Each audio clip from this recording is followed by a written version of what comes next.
ಅರಣ್ಯ ಅಂದರೆ ಏನು, ಆ ಅರಣ್ಯದಲ್ಲಿ ಅರಣ್ಯೇತರ ಚಟುವಟಿಕೆ ಮಾಡಬಾರ್ದು, ಅಲ್ಲಿರುವ ಮರಗಳನ್ನು ಯಾವುದೇ ಕಾರಣಕ್ಕೆ ಕಡಿಬಾರ್ದು. ಸುಪ್ರೀಂ ಕೋರ್ಟ್ ಏನು ಹೇಳುತ್ತೆ ಅದರ ಇದ್ರ ಪ್ರಕಾರ ಒಂದು ಸಾರಿ ಸರ್ಕಾರದ ದಾಖಲೆಯಲ್ಲಿ ಅರಣ್ಯ ಅಂತ ಬಂದುಬಿಟ್ರೆ ಅದು ಮತ್ತೆ ಅರಣ್ಯ, ಅದನ್ನು ಯಾವ ಕಾರಣಕ್ಕೂ ಡಿನೋಟಿಫೈ ಮಾಡುವ ಪ್ರಶ್ನೆ ಇಲ್ಲ ಅಂತ ಹೇಳಿ ಸರ್ಕಾರ ಅಂಥ ಕಾಡುಗಳನ್ನು ಗುತ್ತಿಗೆ ಆಧಾರದಲ್ಲಿ ಏನು ಕೊಡಬೇಕು ಅಂತ ಇದು ಮಾಡ್ತಿದೆ.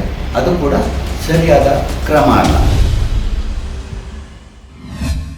ಈ ಅರಣ್ಯ ಸಂರಕ್ಷಣಾ ಕಾಯ್ದೆ ಮತ್ತು ಈ ವನ್ಯಜೀವಿ ಕಾಯ್ದೆ ಮತ್ತು 1927ರ ಅದಕ್ಕೆ ಇನ್ನೂ ಒಂದು ಈ 1964 ಅಂತ ಒಂದು ಕಾಯ್ದೆ ಅಂತಂದರು ಸ್ವತಂತ್ರ ಭಾರತದಲ್ಲಿ.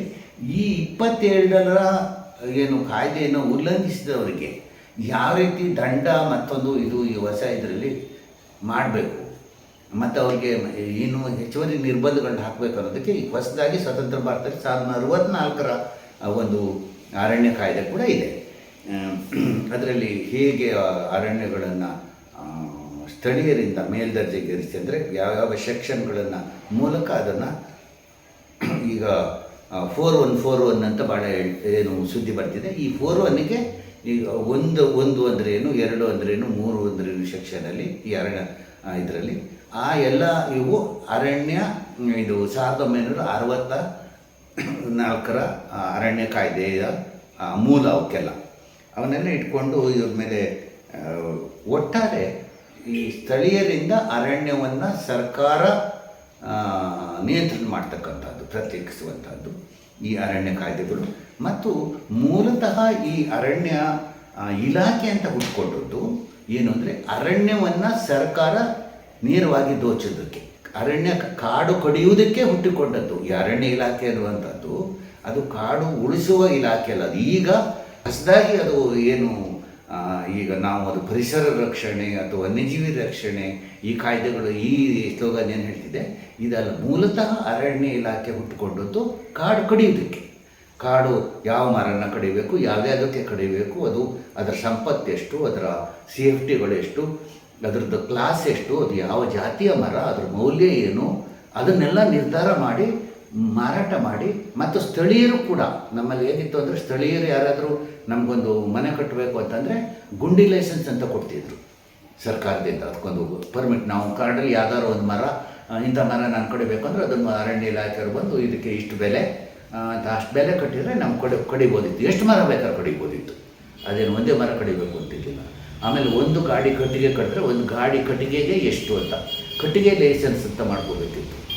ಅದೆಲ್ಲ ಆಗಿದ್ದರಿಂದ ಏನಾಯಿತು, ನಮ್ಮ ಕಾಡು ಬ್ರಿಟಿಷರ ಕಾಡು ಅಥವಾ ಸರ್ಕಾರದ ಕಾಡು ಅಂದಾಗ ನಮ್ಮಲ್ಲಿ ಸ್ಥಳೀಯವಾಗಿ ಕಾಡಿನ ಮೇಲೆ ಏನು ಪ್ರೀತಿ ಮತ್ತು ಜವಾಬ್ದಾರಿ ಇತ್ತು ಅದು ಹೋಗಿ ಬೇಜವಾಬ್ದಾರಿಯಿಂದ ಬೇಕಾಬಿಟ್ಟಿಯಾಗಿ ಅಥವಾ ದುಡ್ಡಿದ್ದವರು ಹೆಚ್ಚೆಚ್ಚು ಕಾಡನ್ನು ಕಡಿಯುವಂಥ ಒಂದು ಈ ಸಾಂಸ್ಕೃತಿಕ ಅಧಪತನ ಅಂತ ಹೇಳ್ಬೋದು ನಮಗಿದ್ದು. ಅದು ಕೂಡ ಕಾಡಿನ ಮೇಲೆ ದೌರ್ಜನ್ಯಕ್ಕೆ ಕಾರಣ ಆಯಿತು.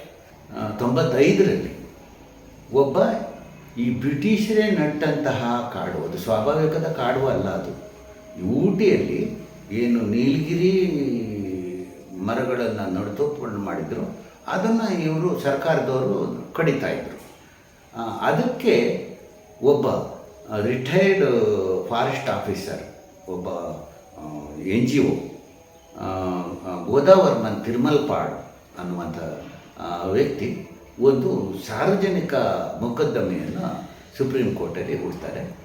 ಆ ಹೂಡಿ ಅವರು ಇಲ್ಲ ಈ ಕಾಡನ್ನು ಈ ಥರ ಕಡಿಯೋದ್ರಿಂದ ಇದು ಕಾಡು ಇದಾಗ್ತದೆ, ನಡುತೋಪುಗಳಲ್ಲಿ ಅಥವಾ ಮರವನ್ನು ಕಡಿಲೇಬಾರ್ದು, ಅದು ಸತ್ರು ಕಡಿಬಾರ್ದು, ಅದು ಅದಾಗಿ ಬಿದ್ದರೂ ಕಡಿಬಾರ್ದು, ಅಥವಾ ಏನಕ್ಕೆ ಆದರೂ ಅದನ್ನು ಮರಗಳನ್ನು ಕಡಿಯದಿರುವುದಕ್ಕೆ ಒಂದು ಆಜ್ಞೆಯನ್ನು ಹೊರಡಿಸಬೇಕು ಸುಪ್ರೀಂ ಕೋರ್ಟ್ ಅಂಥೇಳಿ ಆತ ಒಂದು 95ರಲ್ಲಿ ಒಂದು ರಿಟ್ಟನ್ನು ಹಾಕ್ತಾರೆ. ಅದು ನಡೆದು ಸರ್ಕಾರ ಅದನ್ನು ಕೈ ಎತ್ಕೊಂಡು ಒಂದು ಇಂಟ್ರೀಮ್ ಆದೇಶವನ್ನು, ಮಧ್ಯಂತರ ಆದೇಶವನ್ನು 96 ಡಿಸೆಂಬರ್ 12 ಅಲ್ಲಿ ಒಂದು ಆದೇಶವನ್ನು ಹೊರಡಿಸ್ತದೆ. ಆ ಆದೇಶ ಬಹಳ ವಿಚಿತ್ರವಾಗಿರ್ತದೆ. ಏನು ಅಂತಂದರೆ ಅದು ಅರಣ್ಯಕ್ಕೆ ಒಂದು ಹೊಸ ವ್ಯಾಖ್ಯಾನವನ್ನು ಕೊಡುತ್ತೆ. ಒಂದು ಹೊಸ ಡಿಕ್ಷನರಿ ಮೀನಿಂಗ್ ಅಂತ. ನೀವು ಮೊದಲು ಅರಣ್ಯ ಅಂತಂದರೆ ನಮಗೆ ಅರಣ್ಯಕ್ಕೆಲ್ಲ ಒಂದು ನೀತಿನ ಮಾಡ್ತಿರ್ತಕ್ಕಂಥದ್ದು ಬ್ರಿಟಿಷರ ಕಾಲದಿಂದನೂ.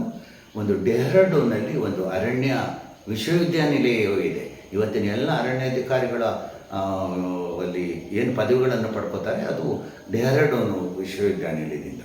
ಆ ವಿಶ್ವವಿದ್ಯಾನಿಲಯದ ಇದ್ರ ಪ್ರಕಾರ ಒಂದು ಕಾಡು ಅಂತಂದರೆ ಅದು ಭೂಮಿಗೆ 40% ಅದು ಮುಚ್ಕೊಂಡಿರಬೇಕು, ಹಸಿರನ್ನ ಮುಚ್ಕೊಂಡಿರಬೇಕು, ಮತ್ತು ಅಲ್ಲಿರ್ತಕ್ಕಂಥ ಮರಗಳ ದಪ್ಪ ಇಷ್ಟು ಸೆಂಟಿಮೀಟ್ರ್ ಇರಬೇಕು.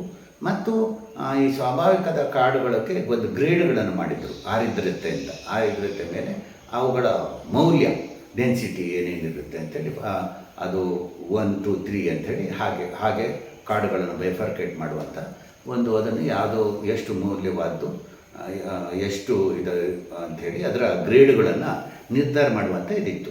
ಆದರೆ ಈ ಗೋದಾವರ್ಮನ್ ತಿರುಮಲ್ಪಾಡ್ ವರ್ಸಸ್ ಏನು ಭಾರತ ಸರ್ಕಾರ ಅನ್ನುವಂತಹ ಈ ಕಾಯ್ದೆ ಇದರಲ್ಲಿ ಬಂದಾಗ ಇದ್ರಾಗ ಸುಪ್ರೀಂ ಕೋರ್ಟು ಏನು ಹೇಳ್ತು ಅಂತಂದರೆ, ಕಾಡು ಅಂತಂದರೆ ಅದರ ಹೊಸ ವ್ಯಾಖ್ಯಾನದ ಪ್ರಕಾರ 1 ಹೆಕ್ಟೇರ್ ಅಂದರೆ 100 ಗುಂಟೆಯಲ್ಲಿ, 1 ಹೆಕ್ಟೇರ್ ಅಂದರೆ 2.5 ಎಕರೆ, 100 ಗುಂಟೆಯಲ್ಲಿ 25 ಗಿಡ ಅಥವಾ ಮರ ಇರುವ ಎಲ್ಲವೂ ಅರಣ್ಯ.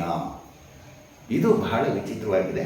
ಇದನ್ನು ನಾವೇನಾದ್ರು ಕಟ್ಟುನಿಟ್ಟಾಗಿ ಆದರೂ ಸುಪ್ರೀಂ ಕೋರ್ಟ್ ಹೇಳಿದೆ ಅಂತ ಆದೇಶ ಮಾಡಿದರೆ ಇದು ಮಲೆನಾಡಿಗಲ್ಲ, ಇವತ್ತು ಬೆಂಗಳೂರು ಅಥವಾ ಇನ್ಯಾವುದೇ ಇದರಲ್ಲಿ ಕೂಡ ಒಂದು ರಸ್ತೆ ಬದಿ ಸಾಲು ಮರಗಳು ಕೂಡ 1 ಹೆಕ್ಟೇರಲ್ಲಿ 25ಕ್ಕಿಂತ ಹೆಚ್ಚಿರ್ತವೆ.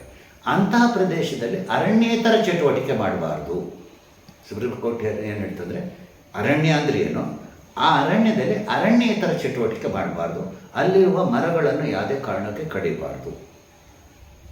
ಇನ್ನೊಂದು, ಯಾವುದೇ ಕಾರಣಕ್ಕೆ ಅದು ಬ್ರಿಟಿಷರ ಕಾಲ ಇರ್ಬೋದು, ಈಗಿನ ಕಾಲ ಇರ್ಬೋದು, ಗೊತ್ತಿಲ್ಲದೆ ಇರ್ಬೋದು, ಗೊತ್ತಿಲ್ಲದೆ ಇರ್ಬೋದು, ಒಂದು ಸರ್ಕಾರಿ ದಾಖಲೆಯಲ್ಲಿ ಅರಣ್ಯ ಅಂತ ಒಂದು ಸರಿ ನಮೂದಾಗಿದ್ದರೆ ಅಲ್ಲಿ ಏನೇ ಇರಲಿ, ಅಲ್ಲಿ ದೇವಸ್ಥಾನ ಇರಲಿ, ಮನೆ ಇರಲಿ, ಯಾರದ್ದೇ ಅದು ಖಾಸಗಿ ಆಗಿರಲಿ, ಯಾರದ್ದೇ ಏನೇ ಇದ್ದರೂ ಅವೆಲ್ಲವೂ ಅರಣ್ಯ. ಅದನ್ನು ಅಲ್ಲಿರುವಂಥ ಅರಣ್ಯೇತರ ಚಟುವಟಿಕೆಯನ್ನು ನಿರ್ಬಂಧಿಸಬೇಕು. 2002ರಲ್ಲಿ ನಾವು ಈ ಮಲೆನಾಡಿಗರ ಒಂದು ಸಮಾವೇಶವನ್ನು ಮಾಡಿ ಇಲ್ಲಿ ಅನೇಕ ಈ ರೀತಿಯ ಭೂಮಾಲೀಕರು ಅಥವಾ ದೊಡ್ಡ ಜಮೀನ್ದಾರರ ಒತ್ತುವರಿಯ ವಿರುದ್ಧ ನಾವು ಹೋರಾಟ ಮಾಡ್ಕೊಂಡು ಬಂದಿದ್ವಿ. ಈ ಪರಿಸರ, ಈ ಕಾಡು ಉಳಿಬೇಕು ಅಂಥೇಳಿ. ಈ ಆದೇಶ ಬಂದ ತಕ್ಷಣ ಇದಕ್ಕೆ ನಾವು ಏನು ಒಂದು ತೀರ್ಮಾನವನ್ನು ಇಲ್ಲಿ ನಮ್ಮ ಇದರಲ್ಲಿ ತಗೊಂಡ್ವಿ ನಾವು ನಮ್ಮ ಸಂಘಟನೆಯಲ್ಲಿ ಅಂತಂದರೆ, ಯಾರು ಬದುಕಿಗೋಸ್ಕರ ಹೋರಾಟ ಇದನ್ನು ಒತ್ತುವರಿಯನ್ನು ಮಾಡಿಕೊಂಡಿದ್ದಾರೆ ಅವರಿಗೆ ಮಂಜೂರಾತಿ ಮಾಡಬೇಕಾಗಿತ್ತು ಸರ್ಕಾರದ ಕರ್ತವ್ಯ. ಮತ್ತು ಯಾರು ಪ್ರತಿಷ್ಠೆಗೋಸ್ಕರ 10-50 ಎಕರೆ ಇದ್ದವರು ಕೂಡ ಅಕ್ರಮವಾಗಿ, ಇವತ್ತು ಇದು ದೊಡ್ಡ ಸಮಸ್ಯೆ ಆಗಿರ್ತಕ್ಕಂಥದ್ದು, ಇಂತಹ ದೊಡ್ಡ ಈ ಗುಡ್ಡಗಳಿಗೆ ಕಾಡುಗಳನ್ನು ಯಾರು ಒತ್ತುವರಿ ಮಾಡಿಕೊಂಡಿದ್ದಾರೆ ಇವರಿಂದಾಗಿ. ಇದು ಎರಡನ್ನೂ ನಾವು ಒಂದೇ ಇದರಲ್ಲಿ ನೋಡಬೇಕಾಗಿಲ್ಲ. ಇಂತಹ ಒತ್ತುವರಿಗಳನ್ನು ಕಡ್ಡಾಯವಾಗಿ ನಾವೇನು ಹೇಳಿದ್ದೀವಿ ಅವತ್ತು, ಇಂತಹ ಪ್ರತಿಷ್ಠೆಗೋಸ್ಕರ ಮಾಡಿಕೊಂಡು ಒತ್ತುವರಿ ಅದು ಕಂದಾಯ ಭೂಮಿಯಾಗಿದ್ದರೆ ಅದನ್ನು ಈ ಏನು ಭೂರಹಿತರಿಲ್ಲಿದ್ದಾರೆ, ಸಾವಿರಾರು ಜನ ಮನೆ ಜಮೀನು ಇಲ್ಲದೆ ಇರುವಂಥದ್ದು ಹಕ್ಕುಪತ್ರ ಇರ್ತಕ್ಕಂಥವ್ರು ಮತ್ತು ಈ ಸಣ್ಣ ರೈತರಿಗೆ, ಇವರಿಗೆ ನೀವು ಹಂಚಿ ಇದನ್ನು. ಅದು ಒಂದು ವೇಳೆ ಅದು ಅರಣ್ಯ ಇದೇ ಆಗಿದ್ದರೆ ಅದನ್ನು ಅರಣ್ಯ ಇಲಾಖೆಗೆ ತಗೊಳ್ಳಿ. ಒಟ್ಟಾರೆ ಈ ದೊಡ್ಡ ಪ್ರತಿಷ್ಠೆಗೋಸ್ಕರ ಮಾಡಿಕೊಂಡಂಥ ಒತ್ತುವರಿಯನ್ನು ನಾವೆಲ್ಲ ಯಾರು ಕೂಡ ಯಾವ ಕಾರಣಕ್ಕೂ ಬೆಂಬಲಿಸಬಾರದು. ಸರ್ಕಾರ ಅಂಥ ಕಾಡುಗಳನ್ನು ಗುತ್ತಿಗೆ ಆಧಾರದಲ್ಲಿ ಏನು ಕೊಡಬೇಕು ಅಂತ ಇದು ಮಾಡ್ತಿದೆ. ಅದು ಕೂಡ ಸರಿಯಾದ ಕ್ರಮ ಅಲ್ಲ. ಅದರಿಂದ ಕೂಡ ಪರಿಸರದ ಮೇಲೆ ಒತ್ತಡ ಆಗುತ್ತೆ. ಅದನ್ನು ನಿರ್ಬಂಧಿಸಬೇಕಾಗಿದೆ. ಈ ಒಂದು ಕಡೆ ಅರಣ್ಯ ಇಲಾಖೆ ಸುಪ್ರೀಂ ಕೋರ್ಟಿಗೆ ಒಂದು ವರದಿಯನ್ನು ಕೊಟ್ಟಿತ್ತು. ಎರಡನೇದಾಗಿ ಗೋಪಾಲಕೃಷ್ಣೇಗೌಡ ಈ 4-1 ಅಂತ ಇದೇ ಘೋಷಣೆ ಮಾಡಿದರು. ಇದು ಸುಪ್ರೀಂ ಕೋರ್ಟ್ ಏನು ಹೇಳುತ್ತೆ, ಇದ್ರ ಪ್ರಕಾರ ಒಂದು ಸಾರಿ ಸರ್ಕಾರದ ದಾಖಲೆಯಲ್ಲಿ ಅರಣ್ಯ ಅಂತ ಬಂದುಬಿಟ್ರೆ ಅದು ಮತ್ತೆ ಅರಣ್ಯ, ಅದನ್ನು ಯಾವ ಕಾರಣಕ್ಕೂ ಡಿನೋಟಿಫೈ ಮಾಡುವ ಪ್ರಶ್ನೆ ಇಲ್ಲ ಅಂಥೇಳಿ. ಇನ್ನೊಂದು, ಈ 99 ಎಕರೆ ಇದು ಏನಂತೂ ಇದು 50 ಮರಕ್ಕಿಂತ ಹೆಚ್ಚಿಗೆ ಗಿಡ ಮರ ಇರುವಂತಹದ್ದು ಅರಣ್ಯ. ಈ ಎರಡೂ ನಿಬಂಧನೆಗಳನ್ನು ಇವನ್ನ ಹಾಕ್ಕೊಂಡಾಗ ಈ ಮಲೆನಾಡಿನಲ್ಲಿ ಬದುಕ್ತಕ್ಕಂಥ ಎಲ್ಲ ಜನರ ಎಲ್ಲ ಜನರು ಈ ಎರಡರ ವ್ಯಾಪ್ತಿ ಒಳಗೆ ಬರ್ತಾರೆ. ಅವರ ಖಾಸಗಿ ಭೂಮಿ ಬಿಟ್ಟು ಮತ್ತೆ ಬೇರೆ ಬೇರೆ ಜಮೀನು ಇಲ್ಲೇ ಇಲ್ಲ. ನಮಗೆ ನಾವು ಒಂದು ಸಣ್ಣದು ಉದಾಹರಣೆ ಹೇಳಬೇಕು ಅಂದರೆ, ಶೃಂಗೇರಿ ತಾಲೂಕು ಅಂದರೆ ಇದು ಭಾಳ ರಾಜ್ಯದಲ್ಲಿ ಪುಟ್ಟ ತಾಲೂಕು. ಇದು 1,09,000 ಎಕರೆ ಇರುವಂಥ ಈ ತಾಲೂಕಲ್ಲಿ 28,000 ಖಾಸಗಿ ಜಮೀನಿದೆ. 55,000 ಹೆಕ್ಟೇರು ಈ ರೀತಿ ಅರಣ್ಯ ಇದೆ. ಇದು ರಕ್ಷಿತ ಅರಣ್ಯ, ಮೀಸಲು ಅರಣ್ಯ, ಇದಕ್ಕೆಲ್ಲ ಸೇರಿ ಅಂತೂ ಅರ್ಧಕ್ಕಿಂತ ಹೆಚ್ಚಿಗೆ ಅರಣ್ಯ ಇತ್ತು. ಇನ್ನೊಂದು ಏನೊಂದು 29,000 ಎಕರೆ 24,000 ಎಕರೆ ಇದೆ. ಇದು ಈ ರೈತಾಪಿ ಜನರಿಗೆ ಹೊಂದ್ಕೊಂಡ ಬೇಕಾಗಿರುವಂಥ ಅಥವಾ ಸಾರ್ವಜನಿಕ ಉದ್ದೇಶಕ್ಕೆ ಬೇಕಾದಂಥ ಅಥವಾ ಹೊಳೆ, ರಸ್ತೆ ಈ ರೀತಿ ಇದನ್ನೆಲ್ಲ ಇರ್ತಕ್ಕಂಥ ಜಾಗ. ಇದರಲ್ಲಿ ಇರ್ತಕ್ಕಂಥ ಕಾಡನ್ನು ಈ ಅತಿ ಸಣ್ಣ ರೈತರು ಅಂತ ಏನಿದ್ರು ಇವರಿಗೆ ಹಂಚಬೇಕಾಗಿತ್ತು. ಆ ಜಾಗವನ್ನೇ ಇವತ್ತು ಗೋಪಾಲಕೃಷ್ಣೇಗೌಡ ರಕ್ಷಿತ ಅರಣ್ಯವಾಗಿ ಘೋಷಣೆ ಮಾಡಿದ್ರಿಂದ ಇಡೀ ಇಲ್ಲಿರುವ ಜನರೆಲ್ಲರೂ ಕೂಡ ಒತ್ತುವರಿದಾರರು, ಭೂಗಳ್ಳರು, ಭೂ ಅಕ್ರಮ ಮಾಡಿದರುವಂಥವರು ಅನ್ನುವಂತಹ ಹಣೆಪಟ್ಟಿ ಇವತ್ತು ಇಡೀ ಮಲೆನಾಡಿನ ಜನಕ್ಕೆ ಇಲ್ಲಿ ಬಂದಿದೆ. ಇದರಲ್ಲಿ ನಾನು ಮೊದಲೇ ನಿಮಗೆ ಹೇಳಿದಾಗೆ ಇಲ್ಲಿ ಏನಿದೆ, ಕೆಲವರು ಬದುಕಿಗಾಗಿ ಕಾಡಿನಲ್ಲಿ ಕೃಷಿ ಮಾಡಿಕೊಂಡಂಥ ಜನರನ್ನ ಒಂದು ಅವರನ್ನು ಒತ್ತುವರಿದಾರ ಅಂತಾರೆ. ಇನ್ನೊಂದು ಜನ ಏನಂತಂದರೆ ಇಲ್ಲಿ ಪ್ರತಿಷ್ಠೆಗಾಗಿ ಅವ್ರದ್ದು ಏನು ಮುಂಚೆ ಈ ಹಾಡ್ಯ ಹಕ್ಕಲು ಅಂತ ಹೇಳ್ಕೊಂಡು ಕಾಡುಗಳನ್ನು ಬೇರೆ ಇವರು ಸಣ್ಣ ಪುಟ್ಟವರಿಗೆ ಅಥವಾ ಅಕ್ಕಪಕ್ಕದವರಿಗೆ ನಿರ್ಬಂಧಿಸ್ಕೊಂಡು ತಾವು ಇಟ್ಕೊಂಡಿದ್ರು. ಆ ಜಮೀನನ್ನು, ಆ ಕಾಡನ್ನು ಪೂರ್ತಿಯಾಗಿ ಕಡಿದು ಅದರಲ್ಲಿ ಅರಣ್ಯವನ್ನು, ಅದರಲ್ಲಿ ಕಾಫಿ ಕೃಷಿಯನ್ನು ಮಾಡಿರ್ತಕ್ಕಂಥದ್ದು. ಇದನ್ನು ನೀವು ಯಾವಾಗ ಇವರನ್ನೆಲ್ಲ ಇಲ್ಲಿಂದ ತೆರವುಗೊಳಿಸ್ತೀರಿ ಅಂಥೇಳಿ ಈ ರಾಜ್ಯ ಸರ್ಕಾರಗಳಿಗೆ ಕೇಳಿತ್ತು. ಆವಾಗ ಇವರಿಗೆ ಅದರ ಪರಿಸ್ಥಿತಿ ಅರಿವಾಯಿತು. ಆವಾಗ ಇಲ್ಲ, ಇವರು ನಮಗೆ ಕಾಲಾವಕಾಶ ಬೇಕು ಅಂತೇಳಿದರು. ಸುಪ್ರೀಂ ಕೋರ್ಟು 1 ತಿಂಗಳು ಕೊಡ್ತು, 2 ತಿಂಗಳು ಕೊಡ್ತು, ಮತ್ತು ಆಗಲಿಲ್ಲ. ಇವ್ರು ಹೇಳಿದರು ಇಲ್ಲ, ನಮಗಿದು ಅದು ಬೈಫರ್ಕೇಷನ್ ಆಗಬೇಕು, ಅಲ್ಲ ವಾಸ್ತವಾಂಶಗಳು ಬೇರೆ ಇದೆ, ಹಾಗೆ ಅದಕ್ಕೆ ಅದು ಸುಪ್ರೀಂ ಕೋರ್ಟು ಮೇಲಿಂದ ಮೇಲೆ ಇವರಿಗೆ ಕೇಳ್ತಾನೇ ಇದೆ. ಇವತ್ತಿಗೂ ಪ್ರತಿ ಹಿಯರಿಂಗಲ್ಲೂ ಕೂಡ ಇದೇ ಸಮಸ್ಯೆ ಬರ್ತಾ ಇದೆ. ಈ ಏನು 99,000 ಹೆಕ್ಟೇರು ಒತ್ತುವರಿ ಆಗಿದೆ ಅಂತ ನೀವು ಕೊಟ್ಟಿದ್ದೀರಿ, ಇದನ್ನು ನೀವು ಟೈಮ್ ಬಾಂಡ್ ಹೇಳಿತ್ತದು 6 ತಿಂಗಳ ಒಳಗೆ ನೀವು ಇದನ್ನು ತೆರವುಗೊಳಿಸಬೇಕು. ಅಲ್ಲಿವರೆಗೂ ನೀವು ತೆರವುಗೊಳಿಸ್ತಿದ್ರೆ ಆ ಸ್ಥಳೀಯ ಅರಣ್ಯ ಅಧಿಕಾರಿ ಏನಿರ್ತಾನೆ ಅವನಿಗೆ 1 ಹೆಕ್ಟೇರಿಗೆ 100 ರೂಪಾಯಿ ದಂಡ. ಹಾಗೆಯೇ ರಾಜ್ಯ ಸರ್ಕಾರಗಳು ಕೂಡ 100 ರೂಪಾಯಿ ದಂಡ ತೆರಬೇಕು ವರ್ಷಕ್ಕೆ ಅನ್ನುವಂಥ ಒಂದು ಕಟ್ಟುನಿಟ್ಟುವ ಆಜ್ಞೆಯನ್ನು ಮಾಡಿದರು. ಆದರೆ ಇಲ್ಲ, ಇವರು ಅದಕ್ಕೆ ಇಲ್ಲಿ ಪರಿಸ್ಥಿತಿ ಬೇರೆ ಇದೆ, ಡಿಮಾರ್ಕೇಷನ್ ಆಗಿಲ್ಲ, ಹಾಗೆ ಹೀಗೆ ಅಂತೇಳಿ ಕಾಲ ತಳ್ಕೊಂಡು ಬಂದರು. ಸುಪ್ರೀಂ ಕೋರ್ಟು ಮತ್ತೆ ಅದನ್ನು ತೀವ್ರವಾಗಿ ಇದು ಮಾಡಿದಾಗ, ಪ್ರಶ್ನೆ ಮಾಡಿದಾಗ 2014ಕ್ಕೆ ಒಂದು ಅರಣ್ಯ ಎಕ್ಸ್ಪರ್ಟ್ ಕಮಿಟಿನ ಮಾಡಿದರು. ಮಾಡಿ 2019ಕ್ಕೆ ಒಂದು ವರದಿಯನ್ನು ಕೊಟ್ಟರು. ಅದು ಈಗ ಒಂದು ಅಫ್ಟೋಟರ್ ಕೊಟ್ಟರು. ಇದು ಇಷ್ಟು ಲಕ್ಷ ಹೆಕ್ಟೇರಲ್ಲಿ ಇಲ್ಲ, ಇದರಲ್ಲಿ ಈ ಥರ ಇದೆ, ಅದನ್ನು ಡೀಮ್ಡ್ ಫಾರೆಸ್ಟ್ ಅಂತ ಏನು ಕರೆದಿತ್ತು. ಈ ಡೀಮ್ಡ್ ಫಾರೆಸ್ಟಲ್ಲಿ ಇಷ್ಟು ಒತ್ತುವರಿ ಏನು ಅಂತ ಮೊದಲು ಕೊಟ್ಟಿತ್ತು, ಅದರಲ್ಲಿ ಇಷ್ಟಲ್ಲ, ಇಷ್ಟನ್ನು ಮಾತ್ರ ನೀವು ಮಾಡಬಹುದು ಅಂತ ಕೊಟ್ಟರು. ಅದನ್ನು ಇವತ್ತಿಗೂ ಕೂಡ ಕರ್ನಾಟಕ ಸರ್ಕಾರದ ಕ್ಯಾಬಿನೆಟ್ ಏನು ಕೊಟ್ಟಿದೆ ಅದನ್ನು ಸುಪ್ರೀಂ ಕೋರ್ಟು ಒಪ್ಕೊಂಡಿಲ್ಲ. ಅದು ಸುಪ್ರೀಂ ಕೋರ್ಟಲ್ಲಿ ಇದೇ ವರದಿ ಇನ್ನೂ ಕೂಡ ಇದೆ. ಅದು ಪ್ರಶ್ನೆ ಮಾಡ್ತಿರೋದು, ನೀವು ಯಾಕೆ ಕೊಟ್ಟಿದ್ದೀರಿ, ನೀವೇ ಕೊಟ್ಟಿರೋದು, ಇದನ್ನು ಯಾಕೆ ತೆರವುಗೊಳಿಸಿಲ್ಲ